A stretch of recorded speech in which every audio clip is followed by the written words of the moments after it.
नमस्कार, खबर 1 मिनट देख रहे हैं आप और मैं आपके साथ रंजना रावत। चलिए देखते हैं देश प्रदेश की तमाम बड़ी खबरें।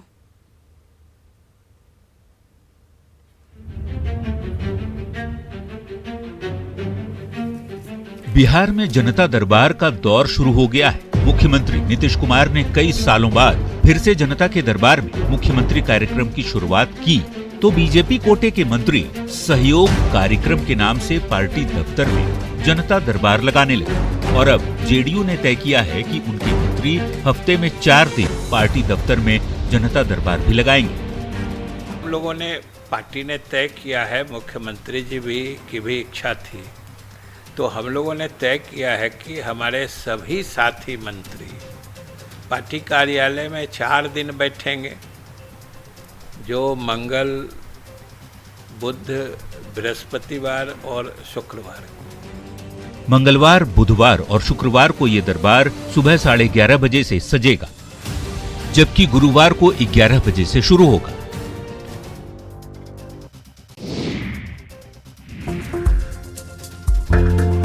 आम लोगों को सुविधा देने के मकसद से पथ निर्माण विभाग की ओर से राजधानी पटना में अटल पथ बनवाया गया। इसी साल 15 जनवरी को मुख्यमंत्री नीतीश कुमार ने इसका उद्घाटन किया था। आर ब्लॉक को दीघा से जोड़ने वाले इस पथ के बन जाने से राजधानी की खूबसूरती तो बढ़ गई, लेकिन महज 8 महीने में ही इस मार्ग की खूबसूरती बदरंग भी होने लगी।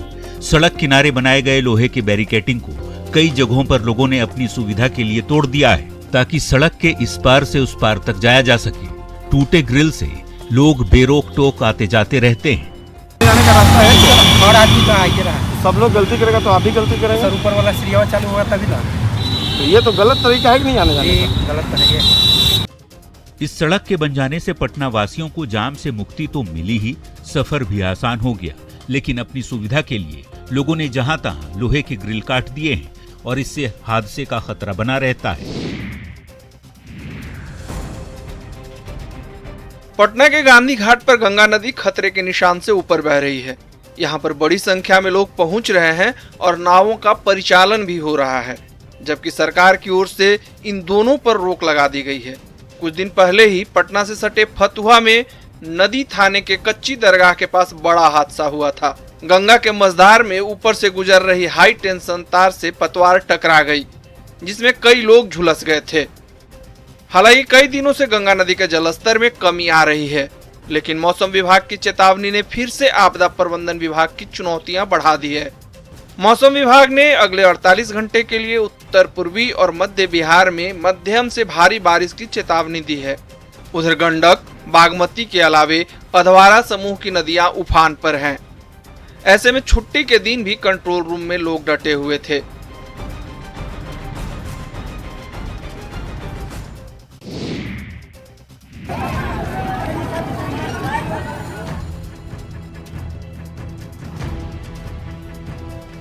बाढ़ प्रभावित लोगों की परेशानी कम हो, इसको लेकर कोशिशें जारी है।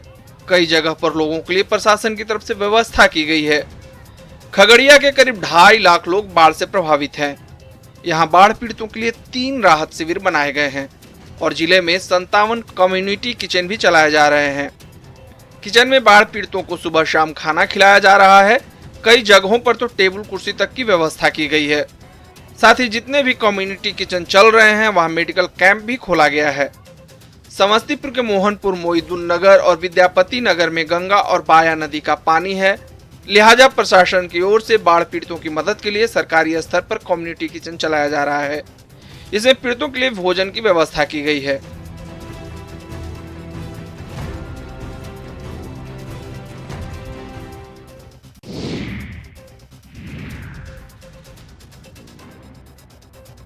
सिर के ऊपर लटक रही है बिजली के हाई टेंशन तार, नीचे पूरा पानी ही पानी। इस बीच तार के कुछ ही नीचे में पेड़ से पानी में छलांग लगाकर बच्चे स्टंट दिखा रहे हैं।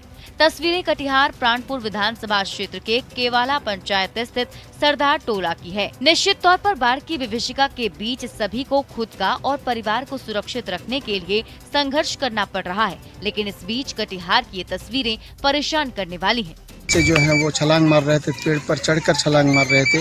ऊपर से 11,000 वोल्ट का तार है और नीचे तक बाढ़ का पानी में डूबने का भी खतरा है।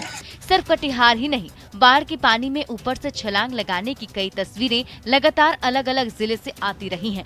लेकिन कटिहार की ये तस्वीर और भी हैरान करने वाली है, क्योंकि जिस पेड़ से बच्चे बाढ़ के पानी में छलांग लगा रहे हैं उसके ठीक ऊपर हाई टेंशन बिजली तार भी है, जिसमें बिजली सप्लाई जारी है।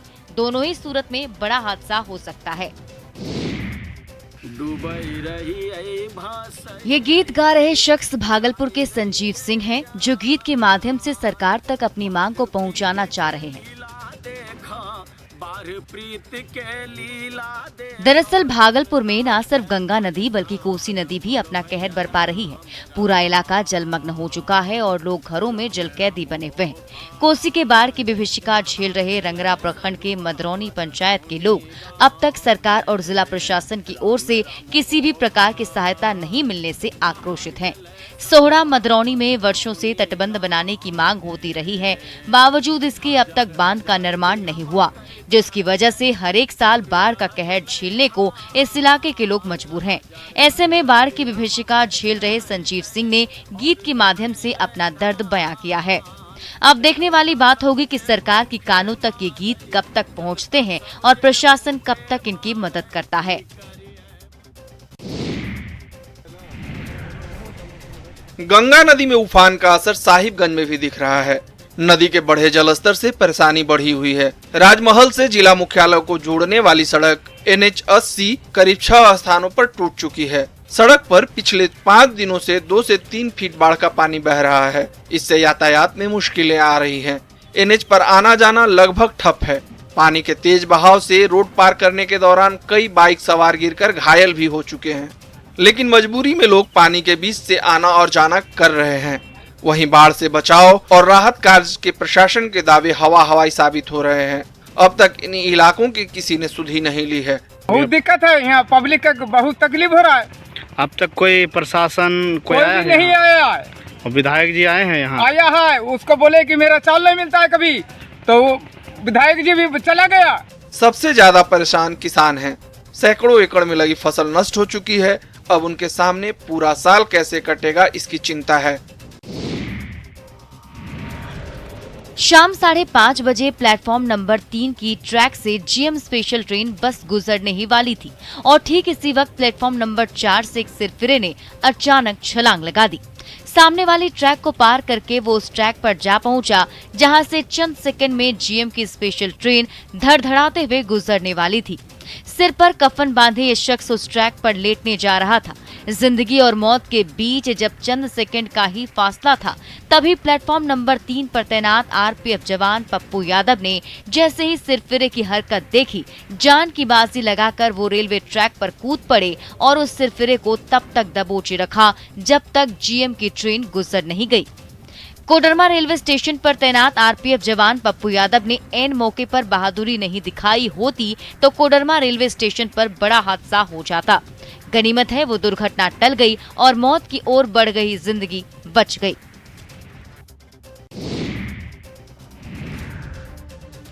सरकार की दीनदयाल उपाध्याय प्रशिक्षण कौशल विकास योजना में हिस्सा लेने वाली युवती गायब हो गई। पूरा मामला धनबाद के सिंदरी विधानसभा के सिंदूरपुर पंचायत का है, जहां 28 वर्षीय आदिवासी युवती प्रशिक्षण लेने दिल्ली के गुड़गांव गई थी, लेकिन अब ये आदिवासी युवती गायब है। परिजनों का कहना है कि सितंबर 2020 में आखिरी बार बात हुई थी, जबकि मार्च में लॉकडाउन की वजह से काम बंद हो गया था और परिजनों ने सहायता के तौर पर उससे 2000 रुपए भी भेजे थे।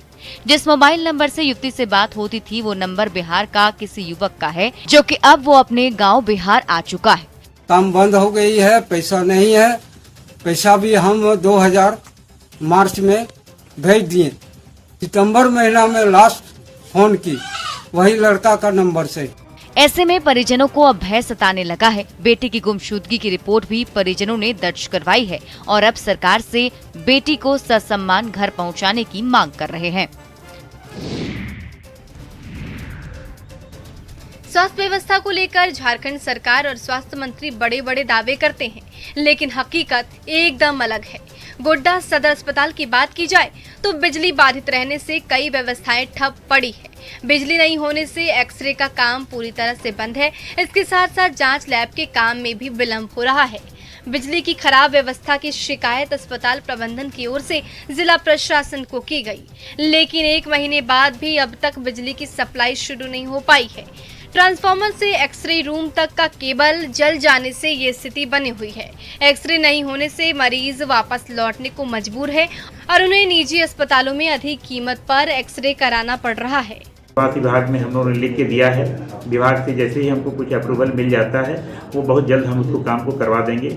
वहीं सिविल सर्जन ने भी प्रशासनिक अधिकारियों को जानकारी दिए जाने की बात कही, साथ ही जल्द समस्या के समाधान का भरोसा दिलाया।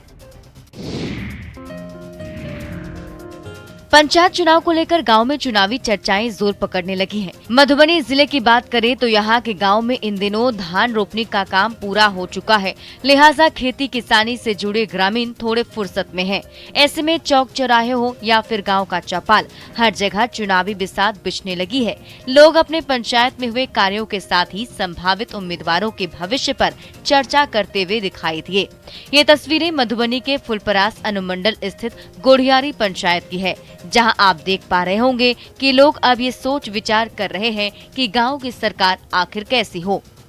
हाँ, खूब खुशी हम सब की। मतलब मुखिया जी यहाँ सब काज करने से और मुखिया जी जते दिन रहते तते दिन हम सब चले गए मुखिया जी। वैसे मधुबनी के फुलपरास अनुमंडल स्थित गोढ़ियारी पंचायत के लोग अपने मुखिया के काम से काफी खुश हैं। इस पंचायत में सभी विकास कार्यों को अच्छे से किया गया है। देखने वाली बात होगी कि यहाँ का मुकाबला कैसा होगा।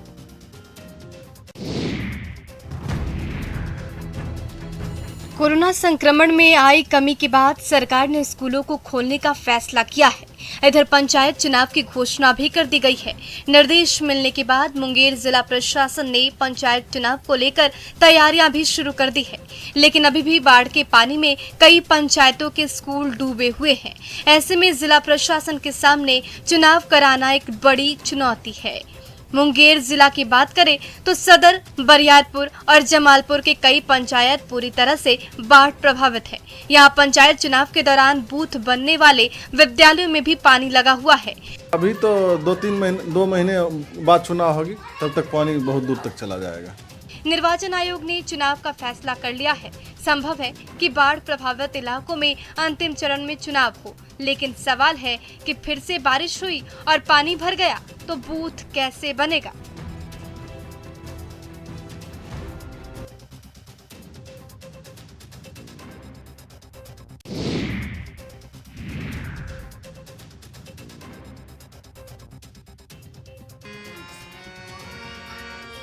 गिरिडीह के सरिया बाजार की 7 साल की एक बच्ची ने संगीत की दुनिया में अपनी अलग पहचान बना ली है। वो ऑनलाइन व ऑफलाइन म्यूजिक प्रतियोगिता शाइनिंग स्टार ऑफ झारखंड खिताब जीतकर विजेता बनी है। यही नहीं, महज 6 साल की उम्र में ही उसने पिछले साल 2020 में ऑनलाइन म्यूजिक वर्ल्ड प्रतियोगिता की विजेता बनी थी और फिर से 2021 में शाइनिंग स्टार ऑफ झारखंड का खिताब जीता है। 7 वर्षीय स्नेहल सोनी सरिया बाजार निवासी सौरभ सोनी की बेटी है। स्नेहल सोनी की इस कामयाबी से न सिर्फ परिवार में खुशी का माहौल है, बल्कि इलाके के लोग भी गौरवान्वित महसूस कर रहे हैं। लोग बच्ची के घर पहुंचकर उसे बधाई दे रहे हैं। महज 7 साल की उम्र की स्नेहल की गायकी के लोग दीवाने हैं। ने पूरे झारखंड में मतलब फर्स्ट रनर अप रही है इस प्रतियोगिता के सिंगिंग कंपटीशन की। स्नेहल सोनी को संगीत की दुनिया में कदम रखने में उसके पिता से मदद मिली। पिता सौरभ सोनी खुद तबला वादक हैं।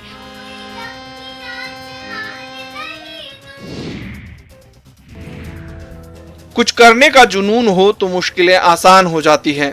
कुछ ऐसा ही कर दिखाया है मजबूत इरादे की धनी चंदना दत्ता ने। मधुबनी जिले के राजनगर प्रखंड स्थित रांटी गांव के राजकीयकृत मध्य विद्यालय की शिक्षिका हैं चंदना दत्ता, जिनका चयन राष्ट्रीय शिक्षक पुरस्कार के लिए हुआ है। साल 2005 से रांटी गांव के इस स्कूल में नियोजित शिक्षक के रूप में दत्ता काम कर रही हैं। राष्ट्रीय पुरस्कार के लिए चुने जाने पर चंदना काफी खुश है।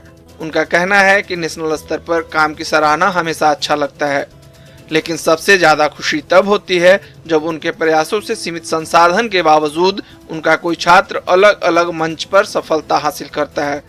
इस रीजन में मेरी रुचि हो गई और मेरी कथा कहानियाँ बहुत विभिन्न पत्रिकाओं में निकलने लगी, तो मुझे बहुत खुशी होती थी।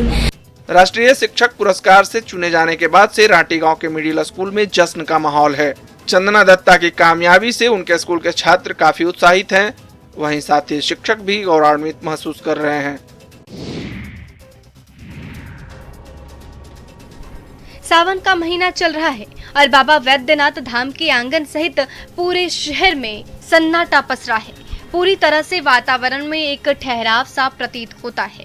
कोरोना संक्रमण के भय में इस वर्ष भी श्रावणी मेला का आयोजन नहीं किया गया। श्रावणी माह के वातावरण में भी पूरी शिव गंगा की घाट सूनी है। कहते हैं जब श्रद्धालु या कांवरिया बाबा धाम पहुंचते हैं तो सबसे पहले शिव गंगा में स्नान करने के बाद पूजा संकल्प करवाते हैं। शिव गंगा तालाब को काफी पवित्र माना जाता है।